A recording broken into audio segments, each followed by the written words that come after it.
È una delle prime a fiorire in primavera. Il suo giallo tinge giardini, aiuole e parchi cittadini. Ma lo sapevate che la forsythia non è solo bella da vedere? È anche buona da mangiare? O forse no. Nonostante sia un fiore commestibile, non ha questo gran sapore. Il suo gusto è leggermente dolciastro, ma a parte questo non è nulla di che. Possiamo di certo usarla per abbellire i nostri piatti, ma la sua utilità non si limita solo a questo, in quanto è ricchissima di fitocomplessi e per questo viene utilizzata da secoli nella medicina tradizionale cinese. Le venivano attribuite proprietà antinfiammatorie, diuretiche, drenanti e antimicrobiche. Le indagini fitochimiche effettuate sulle piante del genere Forsythia hanno stabilito che essa contiene una serie di fitocomposti utili per la salute, quali steroidi, triterpenoidi, lignani, glicosidi, feniletanoidi, ma anche flavonoidi e acidi fenolici. La sua attività antinfiammatoria è dovuta principalmente al forssitosite B, un fenilpropanoide che agisce come inibitore dei mediatori infiammatori, presente anche nel gelsomino, nel caprifoglio, nel verbasco, nel marrubbio e in altre piante della famiglia delle lamiace. Il verbascoside è uno zucchero estere dell'acido caffeico che le conferisce attività antimicrobica, ma cosa più importante, nelle piante del genere Forsythia è presente un lignano chiamato matairesinolo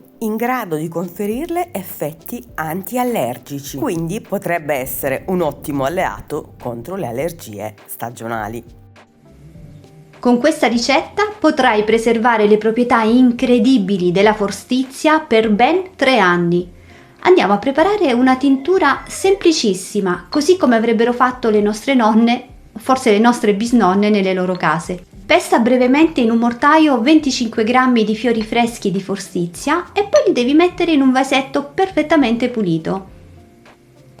Su di essi ci verserai 50 g di vodka liscia oppure altrettanto alcol a 45 gradi. Non ti resterà che chiudere per bene il vasetto e lasciare macerare per 2 settimane lontano dalla luce diretta del sole. Trascorso questo tempo potrai poi filtrare pigiando leggermente i fiorellini e imbottiglierai conservando la tintura in un luogo fresco e buio. Noi ne assumiamo al bisogno una goccia per chilo di peso. La primavera si sa che è uno dei migliori momenti per una buona cura disintossicante. E con questo infuso dagli incredibili colori sentirai presto il tuo corpo leggero e meno affaticato. Crea un mix di fiori freschi di forsythia, foglie di fragola e fiori e foglie di violetta fino a raggiungere 15 grammi totali. L'ideale sarebbero 5 grammi per ogni botanica. Porta poi a 80-90 gradi 250 grammi di acqua appena prima che prenda il bollore e aggiungila ai fiori freschi. Copri immediatamente e aspetta 5 minuti prima di sorseggiarla.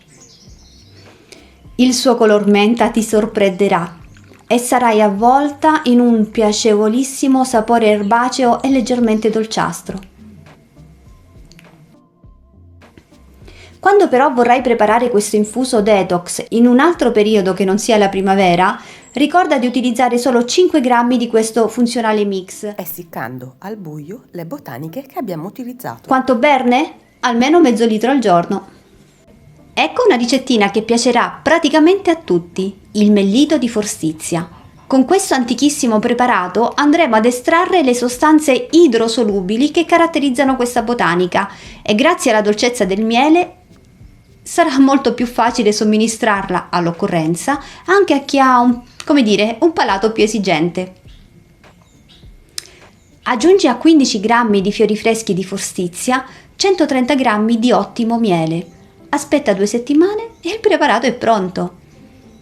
Durante il periodo di macerazione poni il vasetto in un ambiente tiepido, come potrebbe essere una cucina, e sicuramente ben lontano dalla luce diretta del sole. Si conserva lungamente purché venga conservato al fresco e al buio. Dopo il periodo di macerazione potrai anche non filtrare il mellito e consumare quindi anche i fiorellini di forsythia. Usane un cucchiaino da caffè più volte al giorno.